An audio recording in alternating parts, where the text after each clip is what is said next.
পশ্চিমবঙ্গের আসন্ন বিধানসভা এক দফায় করার পক্ষে রাজ্যের মুখ্য নির্বাচনী আধিকারিকের দফতর।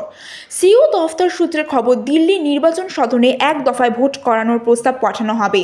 যদিও কত দফায় ভোট হবে সেই চূড়ান্ত সিদ্ধান্ত নেবে নির্বাচন কমিশনই।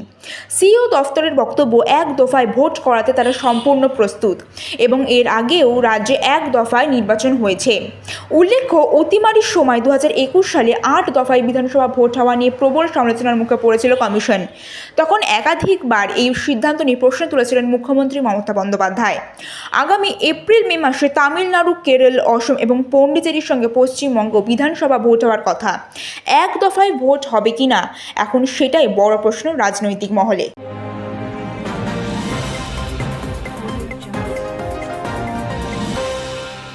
মাধ্যমিক পরীক্ষার মাঝেই আতঙ্ক। পরীক্ষা কেন্দ্রে আচমকা মৌমাছির হানায় হুলস্থুল পূর্ব বর্ধমানে। গুসকরার পিপি ইনস্টিটিউশনে পরীক্ষা চলাকালীন স্কুল চত্বরে ঝাঁকে ঝাঁকে মৌমাছির হামলা হয়। স্কুলের মাঠে ছাউনির নিচে অপেক্ষারত অভিভাবকেরা হঠাৎ মৌমাছির কামড়ে ছোটাছুটি শুরু করেন। ঘটনায় আক্রান্ত হন এক ট্রাফিক পুলিশ কর্মী এবং পথ চলতি কয়েকজনও। মুহূর্তের মধ্যে গোটা এলাকায় মৌমাছি আতঙ্ক ছড়িয়ে পড়ে। খবর পেয়ে 7 জন অভিভাবককে গুসকরা প্রাথমিক স্বাস্থ্যকেন্দ্রে নিয়ে যাওয়া হয়। প্রাথমিক চিকিৎসার পর সকলেই সুস্থ আছেন বলে জানিয়েছেন চিকিৎসকেরা। অনুমান, গাছের একটি কাছে থাকা মৌচাক নড়ে চড়ে যাওয়াতেই এই ঘটনা ঘটে।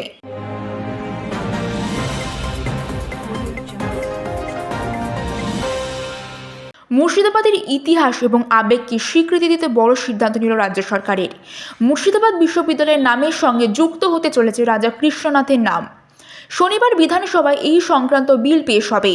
রাজ্যপালের সম্মতি মিললেই সরাসরিভাবে বিশ্ববিদ্যালয়ের নাম বদলে হয়ে যাবে মুর্শিদাবাদ রাজা কৃষ্ণনাথ বিশ্ববিদ্যালয়।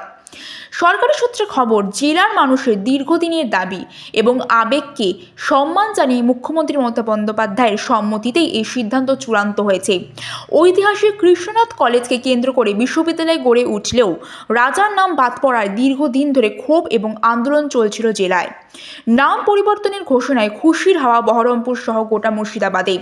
দেরিতে হলেও ঐতিহ্যের স্বীকৃতি, এমনটাই মত জেলার মানুষের।